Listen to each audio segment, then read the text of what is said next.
Hello everyone, कैसे हो आप सब। स्वागत है आपका आरएस क्लासेस में। आज की इस वीडियो में मैं कुछ डाउट क्लियर करने वाली हूँ। जब से एडमिट कार्ड आए हैं कुछ सेम डाउट हैं जो मुझे हर वीडियो में पूछे जा रहे हैं। हर कमेंट में कोई ना कोई बच्चा इस टाइप का क्वेश्चन पूछ ही रहा है, तो मैं उन्हीं क्वेश्चंस को इस वीडियो में आज डिस्कस करूँगी। जिसके लिए आप सबको डाउट है उन्हीं के बारे में बात होगी इस वीडियो में। तो इस वीडियो को एंड तक देखना। तो आज की वीडियो हम स्टार्ट करते हैं। सबसे पहला क्वेश्चन जो आप लोग पूछ रहे हो बार बार, वो ये है कि अगर आपने कोई एग्ज़ाम जो है वो आप नहीं देना चाहते, जैसे किसी बच्चे ने 2 या 3 के लिए अप्लाई किया है बट वो उनमें से सिर्फ 2 ही एग्ज़ाम देना चाहता है या फिर सिर्फ एक ही देना चाहता है, तो आप उसके लिए पूछ रहे हो कि क्या दूसरे वाले एग्ज़ाम पे फ़र्क तो नहीं पड़ेगा। तो सबसे पहले मैं उसी के बारे में बात करूँगी।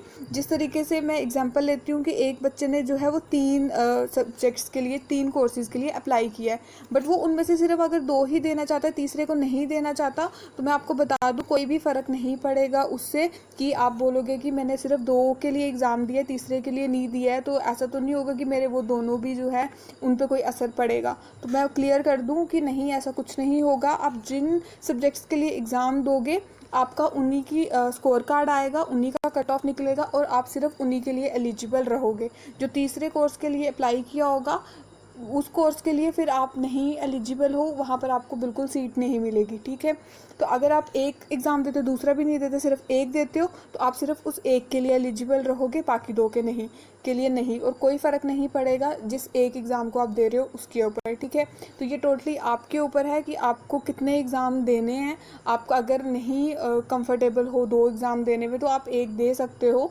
उसमें कोई इशू नहीं है। तो और ना ही उसका कोई असर पड़ेगा आपके उस एग्ज़ाम पे जो आपने दिया है, क्योंकि अलग अलग कट ऑफ निकलते हैं हर सब्जेक्ट के लिए। तो अगर आपने एक सब्जेक्ट को ही एग्ज़ाम दिया है उसका अलग कट ऑफ निकलेगा, अगर 2 किया उसका अलग निकलेगा, तो इनका एक दूसरे पे बिल्कुल कोई असर नहीं पड़ता है। ठीक है, तो अगर आप 3 एग्ज़ाम देते हो तीनों का अलग कट ऑफ निकलता है और उसी कट ऑफ के बेसिस पे आपको एडमिशन मिलती है। तो अगर आपने एक नहीं दिया है तो नहीं फ़र्क पड़ता है। तो ये सबसे पहला डाउट था आप लोगों का, जो मुझे लगता है अब क्लियर हो गया होगा।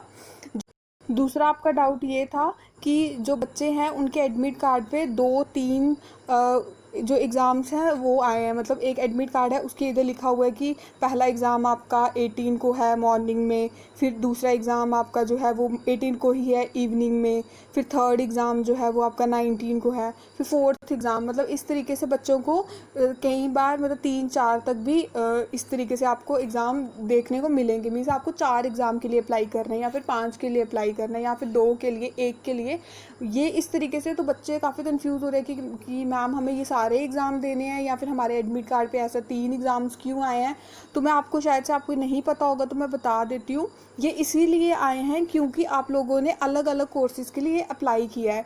जैसे कि अगर आप बायोटेक्नोलॉजी और फिर जोलॉजी के लिए अप्लाई करते हो तो उनके लिए मेरे आइडिया से सिर्फ एक ही पेपर होता है जो लाइफ साइंसेज का होता है, तो उसके लिए आपको 2 अलग एग्ज़ाम नहीं देने पड़ेंगे।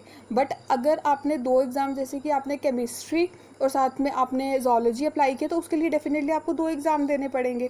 तो अगर आपके एडमिट कार्ड पे 3 से 4 एग्ज़ाम के लिए अलग अलग शिफ्ट में एग्ज़ाम है, तो डेफिनेटली आपने क्या किया है, एग्ज़ाम अलग अलग कोर्सेज़ के लिए अप्लाई किया है। तो अलग अलग कोर्सेज़ के लिए अप्लाई किया तो उनका अलग ही सिलेबस रहेगा, और सिलेबस अलग रहेगा तो डेफिनेटली उसका एग्ज़ाम भी अलग ही होगा। तो इसी वजह से आपको जो है वहाँ पर एग्ज़ाम ज़्यादा आए हैं। ठीक है, तो आपको वहाँ पे ज़्यादा अलग अलग शिफ्ट में अलग अलग एग्ज़ाम आपका होगा क्योंकि आपने डिफरेंट डिफरेंट कोर्सेज़ के लिए अप्लाई किया है। आई होप ये डाउट भी आपका क्लियर हो गया होगा। और पहले ही मैंने आपको बता दिया कि अगर आपने 4 के लिए अप्लाई किया बट आप देना सिर्फ 2 चाहते हो तो वो आप दे सकते हो। It's totally up to you, आपको कितने एग्ज़ाम देने हैं। अगर आप जितने एग्ज़ाम देते हो आप सिर्फ उन्हीं के लिए एलिजिबल रहोगे। तो ये थे 2 मेन डाउट जो आप लोग मुझे बार बार पूछ रहे थे कमेंट सेक्शन पे, इसलिए मैंने सोचा कि इसके ऊपर एक वीडियो ही बना दूं आप लोगों के लिए। जब से एडमिट कार्ड आया है तो काफ़ी ज़्यादा आप लोग पैनिक कर रहे हो, तो बहुत कम सा टाइम रह गया अब, तो आप अपनी तैयारी को बहुत अच्छे से आगे बढ़ाएँ। अब बिल्कुल टेंशन ना लें, बस अपनी तैयारी जो है वो अच्छे से रखें। तो हम मिलेंगे अब नेक्स्ट वीडियो में। अगर कुछ और डाउट रहता है तो आप मुझे कमेंट सेक्शन में पूछ सकते हैं। अगर वीडियो अच्छी लगी हो तो इसको लाइक करना, दोस्तों के साथ शेयर करना, और हमारे चैनल पे पहली बार आए हैं तो इसको सब्सक्राइब भी करना।